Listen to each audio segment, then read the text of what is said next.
एक हाथी था, नाम था गजेंद्र, बड़ा बलवान, शेर भी डरता था। अपने विशाल परिवार के साथ एक सरोवर में गया, क्रीड़ा कर रहा था, जल क्रीड़ा। ये कथा छोटी है लेकिन मुझे बहुत अच्छी लगती है।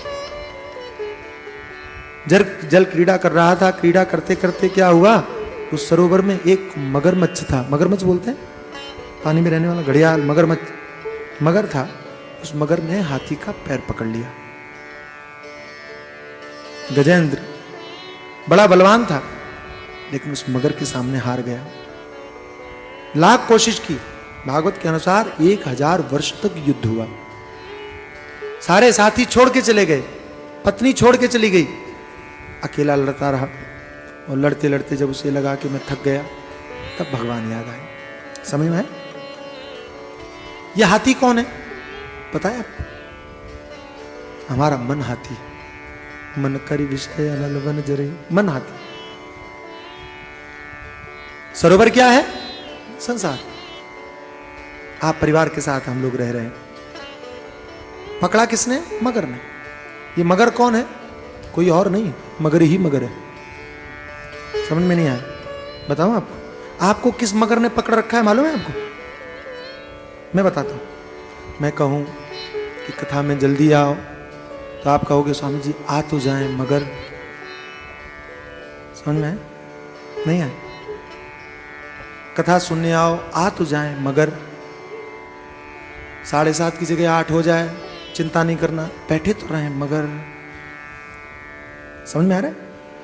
इस मगर ने पकड़ रखा है, सबको पकड़ रखा है। कोई बचा है इस मगर से? बोलो। सबको पकड़ रखा है।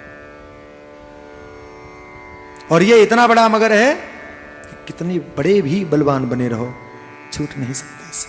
इससे नहीं छूट सकते। इससे कौन छुड़ाएगा? भगवान छुड़ाएंगे। इसलिए भगवान की शरण ग्रहण करो। कहो हे प्रभु, ये दुनिया की जितने मगर हैं सब खत्म हो जाएं, आप कृपा करो। आसीद गिरिवरो राजन त्रिकूट यदि विश्रुतः। तो भगवान से प्रार्थना किया, भगवान को पुकारा, ओम नमो भगवते तस्मै यदि तच्चिदात्मकम्। हे प्रभु आप आइए। और भगवान तो बड़े विलक्षण है। पुकारा तो हरि पुकारा, हरि हा बोला, री पूरा नहीं हुआ, भगवान प्रकट हो। बोलो लक्ष्मी नारायण भगवान की। चक्र लिया, मगर का सिर काट दिया। हुआ क्या? भगवान के चक्र से मगर का सिर कटने से उसका उद्धार हो गया। इससे क्या मतलब हुआ? इसका मतलब हुआ उस मगर ने कुछ किया नहीं था, फिर भी उसका उद्धार हो गया। क्यों हुआ? क्योंकि उसने भक्त के पैर पकड़े हुए थे। जीवन में इतनी बात सीख लो कि अगर और कुछ जीवन में हो पाए ना हो पाए, किसी महात्मा के पैर पकड़ लेना, तुम्हारा भला ऐसे ही हो जाएगा।